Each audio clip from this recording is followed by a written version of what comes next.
ஆண்டவர் இந்த நாட்டில் நம்மோடு கூட பேசுகிற வார்த்தை. இந்த 7 நாளும் இந்த அதிகாரத்தை வைத்து தான் நாம் படித்துக் கொண்டு வருகிறோம். ஸ்தோத்திரம். கர்த்தரிடத்தில் திரும்புவோம் வாருங்கள். வருஷத்தின் கடைசி புதிய வருஷத்துக்கு போகிறோம். நம்முடைய சூழ்நிலை என்ன, நம்முடைய நிலவரங்கள் என்ன என்ற ஒரு கேள்விகள் இருக்கும். இந்த வருடம் முடிய போது 2025 நம்ம காலை வைக்க போகிறோம். ஆண்டவர் புதிய வாக்குத்தத்தத்தோடு நம்மை பிளஸ் பண்ண அவர் எதிர்கொண்டு வரப்போகிறார். அவர் ஆயத்தமாக இருக்கிறார்.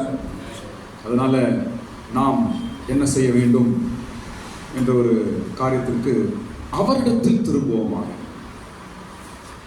என்னிடத்தில் திரும்புங்கள் என்றுதான் ஆண்டவர் நம்மை அழைக்கிறார். ஸ்தோத்திரம். எந்த சூழ்நிலையில் இருந்தாலும் நம்மை அவர் பக்கமாய் திரும்பும்படி நம்மை அழைக்கிறார். ஸ்தோத்திரம். நம்மை தள்ளிவிடுகிற தேவன் அல்ல. நம்முடைய சூழ்நிலைக்கு நமக்கு உதவி செய்கிறவர், நம்மை பலப்படுத்துகிறவர், நம்மை ஆறுதல் படுத்துகிறவர், நம்மை தூக்கி நிறுத்துகிறவர் அவர் ஒருவர் தான். மனுஷன் என் நேரம் பார்த்து கீழே தள்ளலாம் தான் பார்ப்பான். ஸ்தோத்திரம். ஆனால் இயேசு எந்த நேரத்தில் தூக்கி விட வந்தவராக. ஸ்தோத்திரம். கர்த்தரிடத்தில் திரும்பவும் வாருங்கள் என்ற ஒரு வார்த்தை தான். இதை நம்ம 5 நாளாக இதெல்லாம் பார்த்து கொண்டு வருகிறோம். திரும்புவது என்றால் அர்த்தம் என்ன? கர்த்தரிடத்தில் திரும்புவது என்றால் அர்த்தம் என்ன என்று நாம் பார்த்தோம் முன்பாகவே. என்ன அர்த்தம் அதுக்கு?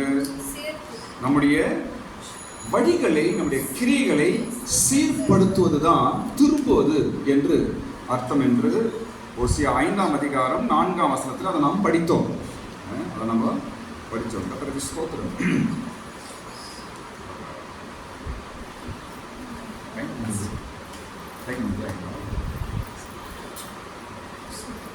ஓசியா புஸ்தகத்தில் பார்க்கும்பொழுது கர்த்தரிடத்தில் திரும்புங்கள் என்பதற்கு அர்த்தம் என்னவென்றால் உங்களோட வழிகளை நீங்கள் சீர்படுத்துங்கள் என்று அர்த்தம். ஸ்தோத்திரம். ஏன் வழிகளை சீர்படுத்தணும்? நமக்காக பல பிளஸிங் காத்து கொண்டிருக்கிறது, நமக்காக பல நன்மைகள் காத்து கொண்டிருக்கிறது, நமக்காக சில மேன்மைகள் ஆண்டவர் வைத்து காத்து கொண்டிருக்கிறார். ஸ்தோத்திரம். அதற்காக நம்ம என்ன செய்யணும்? நம்ம கர்த்தரிடத்தில். கெட்ட குமாரன் பார்க்குறோம். கெட்ட குமாரன் அப்பா விட்டு வீட்டை விட்டு எங்கேயோ போய் எல்லா ஆஸ்திகளை அழித்து நிர்கதியாய் நின்று கொண்டிருந்தான். அவன் மனதில் ஒரு எண்ணம் வந்துச்சு. என்ன என்று? தகப்பன் வீட்டுக்கு நான் திரும்புவேன். ஒரு எண்ணம் மனசு வந்துச்சு. அப்படிதானங்க? என்ன நினைச்சான்? எங்கள் அப்பா வீட்டுக்கு நான் திரும்புவேன், நான் போவேன். அந்த நம்பிக்கையோடு அவன் திரும்பி வந்தான். பாருங்க, வாசல்லே அப்பா நின்று அவன் வரும்பொழுது அவன் ஓடி வந்தானா அப்பா ஓடி வந்தாரா? அவன் தூரத்தில் வரத்தை பார்த்து அப்பாவே ஓடி போய் அவன் கட்டி அணைத்து வைத்து கொண்டு வந்தார். ஸ்தோத்திரம். அந்த எண்ணம் தான் திரும்ப வேண்டும். ஸ்தோத்திரம். இந்த வருஷத்துல பல இடங்களில் பல நேரங்களில் ஆண்டவர் துக்கப்படுத்திருக்கலாம், ஆண்டவர் கீழ்ப்படியாமல் இருந்திருக்கலாம், ஆண்டவருக்கு விரோதமான காரியங்கள் செய்திருக்கலாம், ஆண்டவர் இஷ்டமில்லாமல் வாழ்ந்திருக்கலாம். ஆனால் இந்த கடைசி மாதத்தில் ஆண்டவர் நம்ம மனசில் ஒரு வார்த்தையை கொடுக்கிறார். என் பக்கம் திரும்பு, என் பக்கம் நீ திரும்பு என்று ஆண்டவர் நம்மை அழைக்கிறார். ஸ்தோத்திரம். அந்த கெட்ட குமாரனுக்கு வீட்டிலே பல ஆசீர்வாதங்கள் காத்து கொண்டிருக்கு. ஸ்தோத்திரம். அதனால் இந்த நாட்களில் கூட நாம் கர்த்தரிடத்தில் திரும்புவோம் என்று நாம் பார்க்கிறோம். சரி, ஸ்தோத்திரம். சுருக்கம் சீக்கிரம் போயிடுவோம். கர்த்தரிடத்தில் திரும்பும்பொழுது நமக்கு என்னென்ன ஆசீர்வாதங்கள் கிடைக்கிறது என்று நாம் படித்தோம். கடைசியில் நம்ம எத்தனை படித்தோம்? நம்ம 6 காரியம் படித்தோம். முதலாவது காரியம், கர்த்தரிடத்தில் நாம் திரும்பும்போது நாம் உயிர்ப்பிக்கப்படுகிறோம் என்று 2ஆம் வசனம் நாம் பார்க்கிறோம். கர்த்தரிடத்தில் திரும்பும் பொழுது நமக்கு நடக்கிற முதல் காரியம் என்ன சொல்லுங்க பார்ப்போம்? உயிர்ப்பிப்பா. உயிர்ப்பிப்பா. ஸ்தோத்திரம். உயிர்ப்பிப்பா. இதெல்லாம் புதிய வருஷம் நடக்க போகுது. நம்ம 2025 எந்தெந்த காரியத்தில் நாம ஜீவன் இல்லாம காய்ந்து போயிருக்கிறோமோ அந்தந்த காரியத்தில் புதிய வருடத்தில் ஆண்டவர் ஒரு புதிய உயிரை உண்டாக்க போகிறார். உயிர்ப்பிக்க வல்லவர் அவர். ஸ்தோத்திரம். 2வது காரியம் எழுப்புவார். 2வது காரியம் என்னவா? அவர் எழுப்புவார். ஸ்தோத்திரம். நீ கர்த்தரிடத்தில் திரும்பி பாரு, உன்னை சரிப்படுத்தி பாரு. நிச்சயமா ஆண்டவர் உன்னை எழுப்புவார். எழுப்புவார் என்றால் என்ன? உன்னை உயர்ந்த இடத்துல கொண்டு வருவார். விழுந்து போயிருக்கிற இடத்துல உன்னை தூக்கி எடுப்பார். நடக்க முடியாமல் சிக்கி கொண்டிருக்கிற இடத்துல உன்னை கரம் பிடித்து எழுப்பி நிறுத்துவார். ஆமென், ஸ்தோத்திரம். அப்படி ஒரு ஆண்டவர் தான் நம்முடைய ஆண்டவர். இந்த வருஷம் கடைசியில் இந்த ஜெபத்தின் மூலமாக நமக்கு பேசுகிற என்ன வார்த்தை என்றால், கொஞ்சம் உன்னை சரிப்படுத்தி என் பக்கம் திரும்பு, கொஞ்சம் உன்னை நீ சரிப்படுத்தி என் பக்கமாய் நீ திரும்பு என்று நம்முடைய ஆண்டவர் அழைக்கிறார். ஸ்தோத்திரம். உன்னை எழுப்ப வல்லவராக இருக்கிறார். ஸ்தோத்திரம். நீ நினைக்கலாம், எவ்வளோ பிரயாசப்படுறேன், என்னால் மேலே வர முடியலையே, எவ்வளோ நான் கஷ்டப்படுறேன், என்னால் மேலே வர முடியலையே, அவ்வளவுதானா என்று. இல்லை இல்லை, தேவனுடைய கரம் உன் மீது வரும் வரைக்கும் எந்த மனிதனும் உயர்த்த முடியாது. கடவுள் தான், இயேசு தான் உயர்த்த வல்லவர். ஸ்தோத்திரம். ஏன் இயேசு உயர்த்த வல்லவர் ஒருவர் என்று சொல்லி பார்ப்போம்.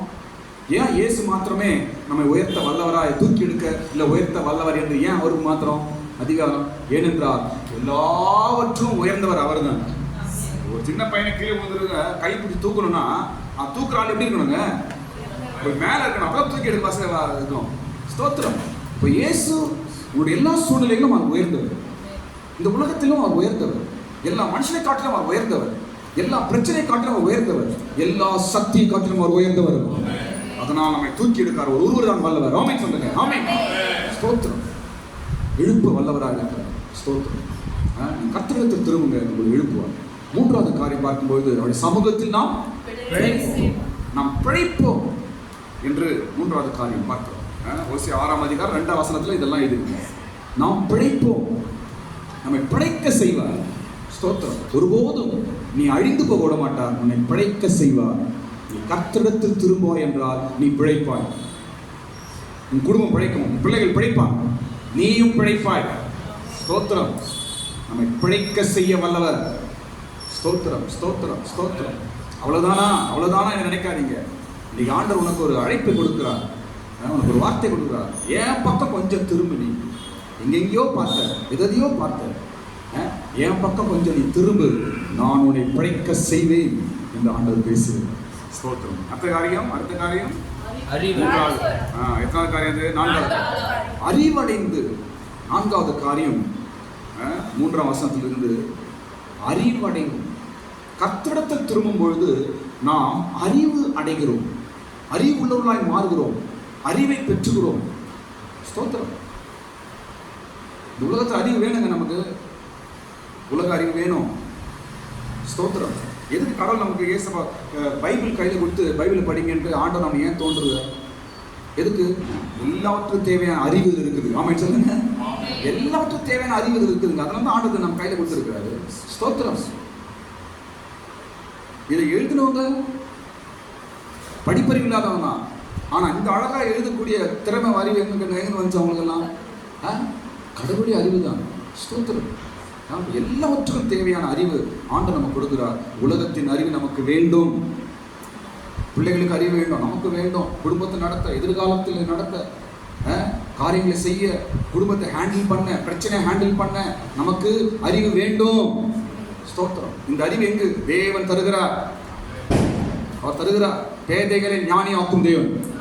அவர் யாருங்க? அவரு பேதைகள், அறிவில்லாதவர், ஒன்றும் தெரியாதவர்கள், அவர்களை ஞானியாக்கும் தேவன் ஒருவர். அவரே ஞானமா இருக்கிறார். ஸ்தோத்திரம். கடவுள் நமக்கு ஞானத்தை கொடுக்கிறவர் மாத்திரம் அல்ல, அவரே ஞானம். அவ்வளவுதான். இது என்ன சொல்றது? அவரே ஞானம். அவர் ஞானம், நீதி, பரிசுத்தம், மீட்புமா இருக்கிறார் என்று கொரிந்தியர்ல படிக்கிறோம். அவரே ஞானம். உங்களுக்குள்ள இயேசு வந்துட்டாரே உங்க ஞானம். ஸ்தோத்திரம். அப்போ அறிவடைகிறோம். கர்த்தர் திரும்புனால் அறிவடைகிறோம். அதுக்கு அடுத்த காரியம் பார்க்கும்போது என்ன பார்த்தோம்? தொடர்ந்து நாம் போவோம். தொடர்ந்து போவோம். ஸ்தோத்திரம். எங்கே நிறுத்த விட மாட்டார். உன்னை தொடர்ந்து முன் போக செய்வார். நீ தொடர்ந்து முன் போவாய், உன்னை தொடர்ந்து நடத்துவார். ஸ்தோத்திரம். எங்கேயும் இடரை விட மாட்டார். எங்கேயும் பிரயாணம் ஸ்டாப் ஆக ஆட விட மாட்டார். அடங்கி நிற்க விட மாட்டார். உன்னை தொடர்ந்து போக செய்வார்.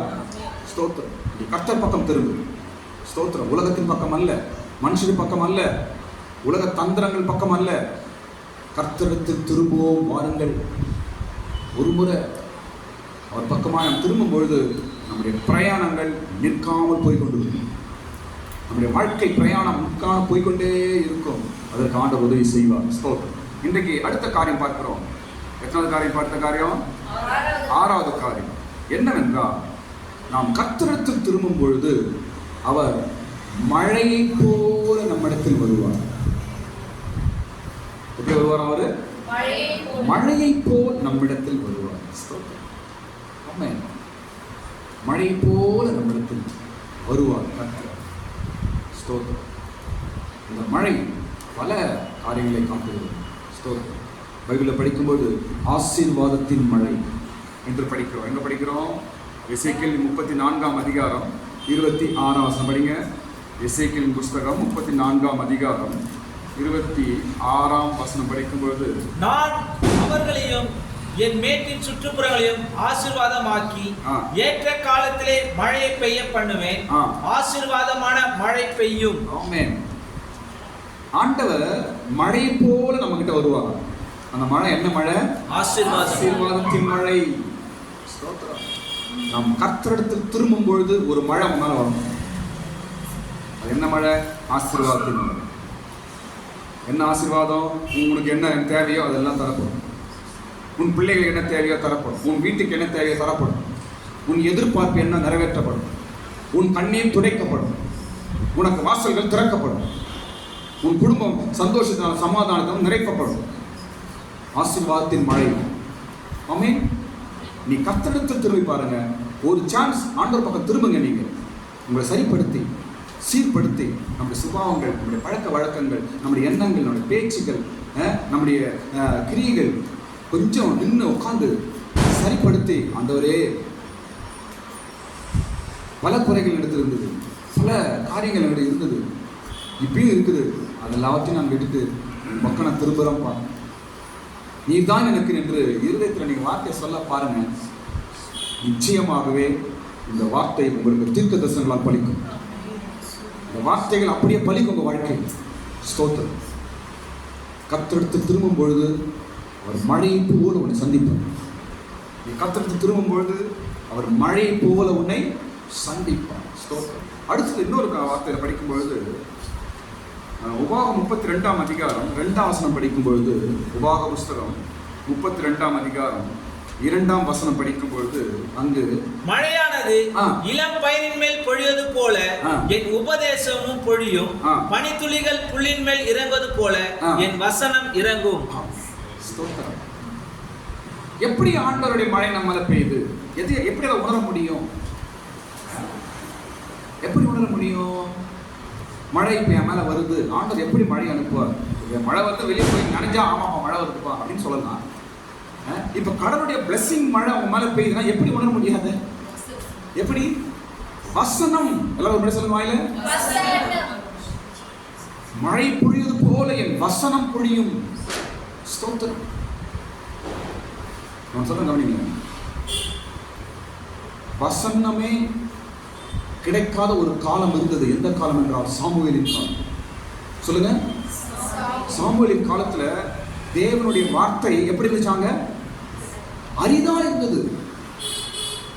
சாமுவேல்னா போய் ஏலியின் காலம். சாமுவேல் சின்ன பையன். ஏலியின் பிள்ளைகள் ஆசாரியர்கள் அவர் வந்து தப்பு பண்றாங்க, கடவுளுக்கு பிரியமில்லாத காரியம் செய்யறாங்க. அதனால ஜனங்களுக்கு என்ன கிடைக்கலையா? அப்போ சொல்லுங்க, என்ன கிடைக்கல? வசனம் கிடைக்காத காலம். ஸ்தோத்திரம். கடவுளுடைய வசனம் கிடைப்பது மிகவும் அரிதா இருந்த ஒரு காலம் அந்த காலம், சாமுவேலின் காலம். ஸ்தோத்திரம். நாம் சொல்றேன் கவனிங்க. ஆனால் மழை போல வசனம் பெய்கிற காலம் எந்த காலம் என்றால் நாம் வாழ்ந்து கொண்டிருக்கிற இந்த காலம் தான். எல்லாரும் ஆமென் சொல்லுங்க. ஆமென் சொல்லுங்க. மழை போல வசனம் பெய்யும் காலம் எந்த காலம் என்றால் நீ வாழ்ந்து கொண்டிருக்கிற காலம் தான். இது போல காலம் இதுக்கு முன்னாடி இங்க கிடையாது, இதுக்கு அப்புறமும் கிடைக்க போறது இல்லை. அப்படி ஒரு காலத்தில் தான் உன்னையும் என்னையும் இயேசு வச்சிருக்கிறார். நம்ம வாழ்ந்து கொண்டிருக்கிற காலம் ஒரு precious டைம், ஒரு precious பீரியட், ஒரு அருமையான ஒரு காலம் இந்த காலம். அதனால தான் இந்த காலத்துக்கு கிருபையின் காலம் என்று எழுதப்பட்டிருக்கு. இந்த காலம் ஒரு வசனத்தின் காலம். அதான் மல்கியால படிக்கிறோம், ஒரு காலம் வரும், அந்த நாட்களிலே ஜனங்கள் இந்த சமுத்திலிருந்து அடுத்த சமுத்திரம் வரைக்கும் போவாங்க. எதுக்கு சொல்லுங்க? எதுக்கு? வசனத்தை தேடி போவார்கள், ஆனால் அவர்களுக்கு கிடைக்காதுங்க. மல்கியால படிச்சது இல்லை நீங்க. வசனத்துக்காக இந்த சமுத்திரத்துக்கு அந்த சமுத்திரத்துக்கு அப்படின்னா இந்த நாட்டுக்கு போவானா? ஐயோ எனக்கு வசனம் கிடைக்குமா, எங்கேயாவது பிரசங்கம் பண்ணுவாங்களா, எங்கேயாவது சர்ச் இருக்குமான்னு போட்டு தேடுவாங்களா, ஆனால் கிடைக்காதான். இது எந்த காலம்? வரப்போற அடுத்த காலம். அப்போ நம்மளாம் எவ்வளோ பாக்கியவான்கள். இப்போ நம்ம உட்கார்ந்து கொண்டிருக்கிறோம் என்றால் நம்ம மேல ஆண்டுடைய மழை பொழிந்து கொண்டிருக்கிறது. ஆமென் சொல்லுங்க. ஹல்லேலூயா. ஒரு வசனத்தின் மழை உங்க மேல பொழிந்து கொண்டிருக்கிறது. கர்த்தரிடத்தில் நாம் திரும்பும் பொழுது அவர் மழையை போல நம்மை சந்திக்கிறார். ஆசீர்வாதத்தின் வசனத்தின் மழை. சரி, இப்போ அடுத்த காரியத்துக்குள் வந்துருந்தோம். அடுத்த காரியம் என்னவென்றால் இதுவும் மழைதான். இது என்ன சொல்றாரு? முன்மாரியை போலவும் பின்மாரியை போலவும் நம் இடத்தில் வருவார். 7வது காரியமா, அவர் மழையை போல வருவார். அடுத்தது என்னவா? அது முன்மாரியை போலவும் பின்மாரியை போலவும் வருவார். இதுவும் மழைதான். அந்த மழைக்கு இந்த மழைக்கு என்ன வித்தியாசம்? கவனிங்க. அது மழையை போல வருவார் என்று படிச்சுட்டோம். இது முன்மாரி பின்மாரியை போல வருவார். இதுவும் மழை தான், அதுவும் மழை தான். ஆனால் முதல்ல நம்ம பார்த்த மழை அது ஆசீர்வாதத்தின் மழை. ஆனால் அடுத்த மழை என்னவென்றால் எழுப்புதலின் மழை, அபிஷேகத்தின் மழை. ஆமென். ஸ்தோத்திரம். சரி, இப்போ நம்ம கடவுளுக்கு திரும்பிட்டோம். நம்மளுக்கு எல்லாம் ஆசீர்வாதம் கொடுத்துட்டாரு, நல்ல வீடு கொடுத்துட்டாரு, நல்ல வாழ்க்கை, நல்ல வேலை, சம்பவம் எல்லாம் கொடுத்துட்டாரு. அது போதுமா? பரவாயில்ல, போயிட முடியுமா? சொல்லுங்க, அது போதுமா? இல்லை, அடுத்த ஒரு மழை இன்னொரு வேணுமே. அது என்ன? அதுதான் அபிஷேகத்தின் மழை, எழுப்புதலின் மழை, ஆவிக்குரிய மழை. அதான் மெயின். நமக்கு உலக ஆசீர்வாதம் என்ற மழையும் வேணும். அது இல்லாமல் பின்மாறி மழையும் முன்மாறி மழையும் நமக்கு வேண்டும். ஸ்தோத்திரம். இது குறித்து எங்க படிக்கிறோம்? சகரியா 10ஆம் அதிகாரம் 1ஆம் வசனத்துல இது குறித்து நாம் படிக்கிறோம். சகரியா 10ஆம் அதிகாரம் 1ஆம் வசனத்துல இதை குறித்து நாம் என்ன செய்கிறோம்? படிக்கிறோம். கர்த்தருக்கு ஸ்தோத்திரம். பின்மாறி காலத்து மழைக்காக கர்த்தரிடத்திலே வேண்டிக் கொள்ளுங்கள். ஸ்தோத்திரம். முன்மாறி பின்மாரியை போல அவர் நம்மிடத்தில் வருவார். ஸ்தோத்திரம். கர்த்தரிடத்தில் திரும்பும் பொழுது உங்களுக்கு தேவையான எல்லா மழையும் அவர் அனுப்புவார். ஸ்தோத்திரம். எல்லா மழையும் அனுப்புவார். எப்படி அனுப்பாம போயிடுவார்? குடும்பத்தின் தேவையான ஆசீர்வாதத்தின் மழை அனுப்புவார். எப்படி அனுப்புகிறார்? வசனத்தின் மூலமாக. ஆமென். நான் சொல்ல பாருங்களேன், உங்களுக்கு ஆண்டவர் ஏதோ வசனத்தின் மூலமா பேசிக்கொண்டே இருக்கிறார். ஏதோ ஒரு வசனம் அடிக்கடி ஞாபகமா வருது, எனக்கு அடிக்கடி வசனத்தை கடவுள் காட்டுறாரு என்று நீ நினைச்சீங்கன்னா என்ன அர்த்தம் தெரியுமா? பிளஸ்ஸிங் உன் வாழ்க்கையில ஸ்டார்ட் ஆகுதுன்னு அந்த அர்த்தம். ஏதோ ஆசீர்வாத மழை உன் மேல பொடிய போகுது என்று அர்த்தம். ஆசீர்வாதத்தின் முன் காரணமே வசனம் தான். ஸ்தோத்திரம். எல்லாத்துக்கும் வசனம் தான். ஒரு காரியம் போற வசனம் தரார் ஆண்டவர். ஒரு காரியம் பிளான் பண்றோம், வசனம் தரார். ஒரு விஷயமா வெளியே போறோம், வசனம் தரார். ஒரு நல்ல காரியம் நம்ம பிளான் பண்றோம், வசனம் தரார். இதெல்லாம் என்ன அர்த்தங்க? இதுல என்ன அர்த்தம்? ஆசீர்வாதத்தின் வழியில் உன்னை நடத்தி கொண்டிருக்கிறார். ஆமென். கர்த்தருக்கு ஸ்தோத்திரம். வசனம் நம்மை ஆசீர்வதிக்கும் மழை. இரண்டாவது என்ன பார்த்தோம்? இது ஆவிக்குரிய மழை. முன்மாறி பின்மாறின்னு போடுது. அப்படின்னா அர்த்தம் என்ன?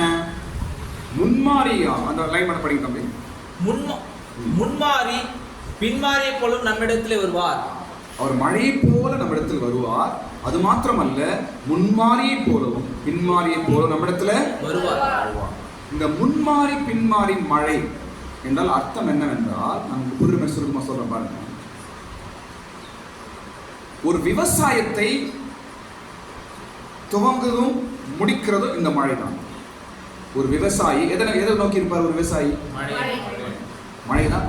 இப்ப இந்த காலம் போர்லாம் போடுறோம், எந்த போர் போட்டாலும் மழை தான். ஒரு விவசாயி எதை எதிர்பார்ப்பாரு? மழையை தான். ஒரு விவசாயம் இப்போ இந்த வருஷத்துக்கு ஒரு முறை தான் அந்த காலத்துல ரைஸ் எடுப்பாங்க. ஆனா இந்த வாட்டி வருஷத்துக்கு 3-4 எடுத்துறாங்க. அதான் சுகர் வந்துச்சு. இன்னைக்கு ரைஸை பார்த்து அரிசியை பார்த்து ஏன் ஓடுறோம்? சுகரு எங்கிருந்து வந்துச்சு இந்த சுகரு? முந்த காலத்துல இல்லையே. ஏன் தெரியுமா? அப்பெல்லாம் வருஷத்துக்கு ஒரு முறை தான் அறுவடை. அதான் ஜனவரி மாதம் அறுவடை நாள், பொங்கல், வருஷத்துக்கு ஒரு முறை தான். ஆனால் இப்போ வருஷத்துக்கு 3 வாட்டி அறுத்துறான். 3 வாட்டி அரிசி அறுத்தலாம். அவ்வளவு சீக்கிரம் விளைய காரணம் என்ன? மருந்து. அவ்வளவு சீக்கிரம் விளைய காரணம் என்னங்க? 1 வருஷம் விளைய வேண்டிய நெல்லை 1 வருஷம் 3 வாட்டி விளைய செஞ்சிடலாம். அந்த மருந்து தாங்க இன்னைக்கு மனுஷனுக்கு நோயும் சுகர் கொண்டு வருது. அது அப்படியே விட்டுருங்க. அதுங்க அதுவாய் விளைந்து வரும்போது மனுஷனுக்கு நோயே கிடையாது. ஏன் சொல்ல வரும்னா, முன்மாறி பின்மாறி தான் ஒரு விவசாயிக்கு முக்கியம். பாருங்க, முன்மாறி என்றால் விதையை போடுறதுக்கு முன்பா ஒரு மழை வரணும். நெல் விதைக்கிறதுக்கு முன்னாடி ஒரு மழை வர காத்திருப்பான் விவசாயி. நான் வில்லேஜெல்லாம் ஒழுங்கு பண்ணியிருக்கேன். அவன் சொல்லுவான், ஆந்திராவில் எல்லாம் தோண்டி வச்சிருப்பாங்க. ஒரு மழை வந்தால் நல்லா இருக்கும், நெல் போடலான்னு இருக்கிறான். அவன் தெரியும், அவன் கரெக்டாக அவன் நாடு ஒரு மழை அனுப்பும். ஒரு மழை பெய்யும், அது என்ன பண்ண, நிலத்தை பண்படுத்தும், நல்லா நினைச்சு விடும். அப்போ போய் இவன் என்ன பண்ணுவான், இவன் நெல்லை போட்டோம், முடிஞ்சிச்சு. இப்போ அது அறுவடை நேரத்தில் ஒரு மழை வந்து எதிர்பார்ப்போம். அந்த நெல் என்ன ஆகும், அப்பதான் முத்தும் நல்ல தேர்ன நெல்லாம் மாறும். அப்போ ஒரு மழை வரணும் அவனுக்கு. அந்த மழை வந்த பிற்பாடு அவன் என்ன செய்வான், அதை அறுத்து எடுப்பான், களஞ்சியத்தில் சேர்ப்பான். இதான் முன்மாறி பின்மாறி மழை. ஸ்தோத்திரம். ஆமென். அந்த வயலை குறித்து பேசணும், இந்த சபையை குறித்து பேசுவோம். ஆமென். சபைக்கு முன்மாறி மழை எப்பொழுது? பெந்தெகோஸ்தின் நாளிலே ஊற்றப்பட்டது. இதான் வயலுக்கு முன்னாடி முதல் மழை. பெஞ்சாச்சு, ஆல்ரெடி பெஞ்சாச்சு. என்னைக்கு பெஞ்சது? அப்போஸ்தலர் 2ஆம் அதிகாரத்தில் எழுதப்பட்டிருக்கிறதானே, பெந்தெகோஸ்தின் நாளிலே பரிசுத்த ஆவி யாவர் மீதும் ஊற்றப்பட்டதான் முன்மாறி மழை. வயலுக்கு விவசாயிக்கு மழை அனுப்பிச்சிட்டாரு. இப்போ விவசாயம் என்ன பண்றாரு, விதையை விதைச்சாச்சு. ஸ்தோத்திரம். இப்போ வர வேண்டிய மழை பேருனா பின்மாறி. இப்போ எதுக்காக காத்திருக்கோம் நம்ம? பின்மாறி. அது எதுக்காக? அந்த மழை வந்துச்சுன்னா சபை, தேவ பிள்ளைகள் எல்லாரும் தேவ ராஜ்யத்துக்கு எடுத்துக்கொள்ளப்படுவார்கள். பின்மாறி மழைக்காக நீங்கள் வேண்டிக் கொள்ளுங்கள். சகரியா 10:1 படிக்க முடியும். சகரியா, பின்மாறி காலத்து மழை கர்த்தரிடத்திலே வேண்டிக் கொள்ளுங்கள். எதுக்காக வேண்டிக் கொள்ளலாமா? பின்மாறி. முன்மாரிக்காக பின்மாரிக்காகவா? பின்மாரி. முன்மாரி பத்தி முடிஞ்சு போச்சு, அதை பத்தி பேச வேண்டிய தேவை கிடையாது. முன்மாரி ஊற்றப்பட்டாயிற்று. இப்ப எதுக்காக ஜெபம் பண்ணணுமா? இப்போ பின்மாரிக்காக. அப்படி என்றால் என்ன? விவசாயி காத்து கொண்டிருக்கிறான். விவசாயி காத்து கொண்டிருக்கிறான், அறுவடை செய்யணுமே. நெல்லெல்லாம் நல்ல தேர்ந்த நெல்லாய் மாறணுமே. தானியங்கள் எல்லாம் களஞ்சியத்தில் சேர்க்கப்படணுமே. நல்ல தானியமாய், நல்ல முத்தின தானியமாய், நல்ல தேர்ந்த தானியமாய் மாறணுமே. யார் தானியம்? நீ நானும் தான். ஆமென். யோவான் சுவிசேஷத்தில் படிக்கும்பொழுது அப்போ யோவான் ஸ்நானகன் சொல்றாரு, அறுவடையின் காலத்திலே தானியங்கள் எல்லாம் களஞ்சியத்தில் சேர்க்கப்படும், பதரையோ அக்னியிலே போடப்படும். தானியம் நீங்க நானும் தான். பின்மாறி மழை வரும்பொழுதுதான் இந்த தானியங்கள் எல்லாம் களஞ்சியத்தில் சேரும். களஞ்சியம் என்றால் பரலோக ராஜ்யம். களஞ்சியம் என்றால் இயேசுவோட வீடு. களஞ்சியம் என்றால் தேவ ராஜ்யம். நம்ம அங்க போய் சேர வேண்டும் என்றால் நமக்கு என்ன தேவை? இப்போ சத்தமா சொல்லுங்க எல்லாரும், பின்மாறி மழை. அப்படின்னா ஒரு தேவ அபிஷேகம், ஒரு தேவ ஆவி, ஒரு தேவ எழுப்புதல் கடைசி காலத்துல ஆண்டவர் அனுப்ப வேண்டும். இந்த காரியத்துக்காக தான் மோகன் சீலாஸ் அதிகமா பாரப்பட்டு ஜெபம் பண்ணிட்டு இருக்கிறார். எழுப்புதல் சொல்ற, அதான் பின்மாறி. பின்மாறி தான் என்ன சொல்றோம் நம்ம? எழுப்புதல் என்று சொல்லுகிறோம். ஸ்தோத்திரம். அந்த எழுப்புதல் ஆவியே வேண்டும். ஆண்டவர் அதை தரப்போறாராம். என்ன செய்ய? கர்த்தர் பக்கம் திரும்பு. நீ கர்த்தர் பக்கம் திரும்ப என்றால் அந்த எழுப்புதலின் ஆவியை உங்களை அனுப்புவார். சீக்கிரம் அனுப்புவார்.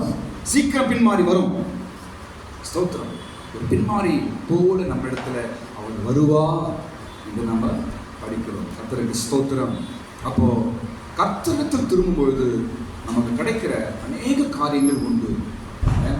எழுத்தின் பிரகாரம் ஆசீர்வாதம் தராரு, ஆவிக்குரிய எழுப்புதலை தராரு, அறிவு தராரு, நம்மை பிழைக்க செய்கிறாரு, எழுப்புகிறாரு, உயிர்ப்பிக்க செய்கிறாரு. கிட்டத்தட்ட 6-7 காரியங்கள் அங்கு எழுதப்பட்டிருக்கிறது. ஓசியா தீர்க்கதரிசி சொல்கிறார், அவர் மூலமா ஆவியான பேசுகிறார், கர்த்தர் பக்கம் திரும்புங்கள், நான் உங்களை உயிரடைய செய்கிறேன், நான் உங்களை எழுப்புகிறேன், ஆசீர்வாதத்தின் மழையை அனுப்புகிறேன், பின்மாறி அனுப்புகிறேன், உங்க மேல ஒரு அபிஷேகத்தை அனுப்புறேன், உங்களுக்கு ஒரு ஜெப ஆவி அனுப்புகிறேன், உங்களுக்கு ஒரு விசுவாசத்தின் ஆவி அனுப்புகிறேன், உங்களுக்கு ஒரு பரிசுத்த ஆவி அனுப்புகிறேன், உங்களுக்கு ஒரு பலத்தின் ஆவியை அனுப்புகிறேன், என் பக்கமாய் திரும்புங்கள் என்று ஆண்டவர் இந்த நாளில் நம்மோடு கூட பேசுகிறார். ஸ்தோத்திரம். இன்னும் ஒரு காரியம் நான் முடிக்கிறேன். இன்னும் ஒரே காரியம், கர்த்தரிடத்தில் திரும்பும் பொழுது நமக்கு நடக்கும் காரியம் என்னவென்றால், கடைசி காரியம் எத்தனாவது காரியமா இது? 8வது காரியம், கடைசி காரியம். 5ஆம் வசனத்தில் படிக்கிறோம், என் வாய் மொழிகளை கொண்டு அவர்களை அதம் பண்ணுவேன் என்று. அதம் பண்ணினேன். 5ஆம் வசனம் படிக்குமா? என் வாய் மொழிகளை கொண்டு அவர்களை அதம் பண்ணினேன். இதான் 8ஆம் வசனம். என் வாய் மொழிகளை கொண்டு அவர்களை அதம் பண்ணினேன் அப்படின்னு அர்த்தம் என்ன? வசனத்துக்கு அதம் பண்ணுவது என்றால் என்ன? அழிப்பது, கொல்லுவது. யாரை? சத்துருக்கள். இந்த வார்த்தை நமக்கு தராது. நீ கர்த்தர் பக்கமாய் திரும்பும் பொழுது உனக்கு விரோதமாய் எழும்புகிற சத்துருக்களை எப்படி அதம் பண்ணுவாராம்? அவருடைய வாயின் மொழிகள் என்றால் வசனம், வாயின் வார்த்தைகள். ஆண்டுடைய வார்த்தையினால உன் சத்துருக்களை அவர் அதம் பண்ணுவார், அழித்து போடுவார் என்று ஆண்டவர் பேசுவார். நீ கர்த்தர் பக்கம் திரும்ப போதும். அவங்க நீங்க பார்க்காது, இவங்க எனக்கு கெடுதல் பண்றாங்களே, இவங்க எனக்கு விரோதமா பேசுறாங்களே, இவங்க எனக்கு விரோதமா பண்றாங்களே, இவங்க எப்போதுமே எங்களுக்கு கெடுதலே பண்ணி கொண்டிருக்கிறாங்களே என்று அவர்களே பார்த்து கொண்டிருக்கிறோம். அது தேவையில்லையா? ஆண்டவர் சொல்றார், என் பக்கம் திரும்பி அவங்கள நான் பார்த்துக்கிறேன். யுத்தம் என்னுடையது, ஜெயமும் அவரும் யுத்தம் செய்வார். நீங்க ஒன்றும் கவலைப்பட, நீ கர்த்தர் பக்கம் திரும்புங்க. உங்களுக்கு விரோதமாக யாரார் பேசுகிறாங்களோ, உங்களுக்கு விரோதமாக யாரார் கிரி செய்கிறார்களோ, உங்களுக்கு யாரார் கெடுதல் பண்ணுறார்களோ, அவர் எல்லாவற்றையும் தேவன் அதம் பண்ணுவார், தேவன் பார்த்து கொள்ளுவார். நீ கவலைப்படாதீங்க. ஸ்தோத்திரம். வாயின் வார்த்தையினால் அதம் பண்ணுவேன். அப்படின்னா என்ன? என் வார்த்தை ஒரு வார்த்தை சொன்னால் போதும். ஸ்தோத்திரம். ஒரு வார்த்தை சொன்னால் போதும். வாயின் வார்த்தையினால் அவர்களை நான் அழிப்பேன் என்று ஆண்டவர் வாக்கு கொடுக்கிறார். ஸ்தோத்திரம். நீங்கள் கர்த்தர் பக்கம் திரும்புங்க. மனுஷனை பற்றி யோசிக்காதீங்க, மனுஷனை பற்றி கவலைப்படாதீங்க, மனுஷனை குறித்து நீங்கள் துக்கப்படாதீங்க. சத்துருக்கள் எந்த வழியில் வந்தாலும் தேவனுடைய வாயின் வார்த்தையினால அழிப்பார், வாயின் வார்த்தையினால் அவர்களை பார்த்துக் கொள்ளுவார். ஸ்தோத்திரம். நீ சும்மா இரு, நான் யுத்தம் பண்ணுவேன் ஆண்டு சொல்லியிருக்கிறாருங்க. கவலைப்படாதீங்க. ஸ்தோத்திரம். நாம் செய்ய வேண்டிய வேலை என்ன? நம்ம வேலையை சரி பண்ணிட்டு ஆண்டவர் பக்கம் திரும்ப வேண்டும். நம்மை சீர்படுத்த வேண்டும். அந்த நடக்கையை சீர்படுத்தணும், இருதயத்தை சீர்படுத்தணும், வாயின் வார்த்தைகளை சீர்படுத்தணும், எண்ணங்களை சீர்படுத்த வேண்டும், நம்முடைய நடக்கைகளை சீர்படுத்த வேண்டும், நம்முடைய சுபாவங்களை சீர்படுத்துறது, சீர்படுத்துறது, சரிப்படுத்துறது. பர்ஃபெக்டாக ஆகிடுலாம் ஆண்டு சொல்ல முடியாது. நீ பர்ஃபெக்டாக ஆகிடு அப்போதான் உனக்கு நான் பண்ணுவேன். நோ, அதனால ஆக முடியாது. பர்ஃபெக்டாக மாற்றுறது கடவுள் தான் பர்ஃபெக்ட் பண்ண முடியும். நம்மளால பர்ஃபெக்ட் ஆக முடியாது. அப்படிதாங்க. நமக்கு நான் பர்ஃபெக்ட் ஆகிட்டா அப்போ கடவுள் அது. நம்ம என்ன செய்யணும்? கொஞ்சம் நான் ட்ரை பண்ணணும். அதிகமாக பொய் சொல்கிறேன், சரி பொய் சொல்லக்கூடாதுப்பா ஆண்டவரே, அவ்வளோதான். நான் அதிகமாக கோவப்படுறேன், ஆண்டவரே இல்லை நான் அதிகமாக கோவப்படக்கூடாது ஆண்டவர். சில நேரத்தில் நான் கெட்ட வார்த்தை பேசுகிற ஆண்டவர், அதெல்லாம் விட்டுருந்தோம் ஆண்டவர். இதுதான் நம்ம ட்ரை பண்ணுறது, இதுதான் சீர்படுத்துறது. அடுத்த காரியம் ஆண்டவர் பார்த்துப்பாரு. ஸ்தோத்திரம். பரிசுத்தம் பண்ணுவது தேவனுடைய வேலை. உன்னை பர்ஃபெக்டாக மாற்றுறது தேவனுடைய வேலை. உன்னிடத்துல பாவமே இல்லாமல் செய்வது தேவனுடைய வேலை. உன்னை ஒரு பரிசுத்தமாய் மாற்றுவது தேவனுடைய கடவுளுடைய வேலை. அதெல்லாம் நான் பர்ஃபெக்டாக மாறணும் அப்படிலாம் நம்ம கையெல்லாம் பண்ணால் அதெல்லாம் சாத்தானோட தந்திரம், உன்னை ஏமாத்துற சாத்தான்.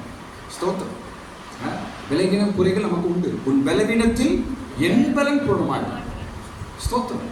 அதனால நம்ம என்ன செய்யணும்னா, நம்ம சீர்படுத்த ட்ரை பண்ணணும், நம்ம சரிப்படுத்த நம்ம ட்ரை பண்ணணும், ஜெபம் பண்ணணும். நம்ம தப்பு செய்கிற ஆண்டவரே நம்ம மாற்றணும், என் வழிகளை நம்ம மாற்றங்களுக்கு உதவி செய்யணும், நம்ம ஜெபம் பண்ணணும், மற்றது ஆண்டவர் செய்யணும். இப்படி நாம் செய்யும் பொழுது நமக்கு விரோதமாக எழும்புகிறவர்களை ஆண்டவர் அதம் பண்ணுவார். விரோதமாய் நிற்கிறவர்களை ஆண்டவர் நிர்மூலமாக்கணும். உனக்கு விரோதமாய் உருவாக்கப்படும் எந்த ஆயுதமும் வாய்க்காதே போகும் என்று சொல்லப்படுறது. உனக்கு விரோதமாய் நியாயத்தில் பேசுகிற எல்லா நாவுகளையும் நீ குற்றப்படுத்துவார். நாக்கள் கூட ஆண்டு பார்த்துப்பாங்க. உனக்கு விரோதமாக யாருன்னா பேசினானா அந்த நாவை கூட நீ குற்றப்படுத்துவார் என்று ஆண்டுடைய வார்த்தைகள் உண்டு. ஸ்தோத்திரம். இதெல்லாம் நடக்க போதுங்க. ஆமே. மொத்தம் 8 காரியம். 2025 இதெல்லாம் எழுதி வச்சிருக்கீங்களா? 2025 இதெல்லாம் ஒரு நடக்க டிக் பண்ணுங்க. இதெல்லாம் ஒரு தீர்க்கதரிசனம் எடுக்கிற ஆண்டவர். இந்த வார்த்தைகள் எல்லாம் எனக்கு புது வருஷத்துல நிறைவேற போகிறது. எனக்கு ஒரு உயிர்ப்பிக்குதல் உண்டாக போகுது. என்னை ஆண்டவர் எழுப்ப போகிறார், என்னை ஆண்டவர் பிழைக்க செய்ய போகிறார், எனக்கு விசேஷமான அறிவு உண்டாக போகிறது. ஆண்டவர் என்னை முன்னோக்கி ஓட செய்ய போகிறார். அது மாத்திரமல்ல, ஒரு ஆசீர்வாதத்தின் மழையமான வரப்போகிறது. அது மாத்திரமல்ல, ஒரு பின்மாரின் மழையனுக்காக வச்சிருக்கிறாரு.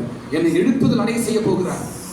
அது மாத்திரமல்ல, எனக்கு விரோதமாய் கிரியை சத்துருக்களை அவருடைய வார்த்தையினால அதம் பண்ணுவார் என்று நான் விசுவாசிக்கிறேன். ஆண்டவரே என்று நீங்கள் ஜெபம் பண்ணுங்க, ஆண்டவர் கிரியை செய்வார். நாளைக்கு இந்த 2 நாள் வேற விஷயம் சொல்றேன். என்னவென்றால், நாம் எப்படி இருக்க வேண்டும் என்ற ஒரு 3 விஷயம் நாளைக்கு நான் சொல்றேன்.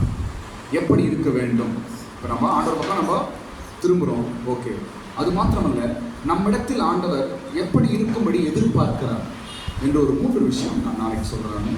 இதோடு ஒரு ஆண்டு நம்மளை ஆசீர்வதிப்பாராக. எல்லாருக்கும் ஸ்தோத்திரம் பண்ணுவோம். ஆமே ஆண்டவரே, ஸ்தோத்திரம் ஆண்டவரே, ஸ்தோத்திரம் ஸ்தோத்திரம் ஆண்டவரே, ஸ்தோத்திரம் ஆண்டவரே, ஸ்தோத்திரம் ஆண்டவரே, நன்றி ஆண்டவரே, நன்றி ஆண்டவரே.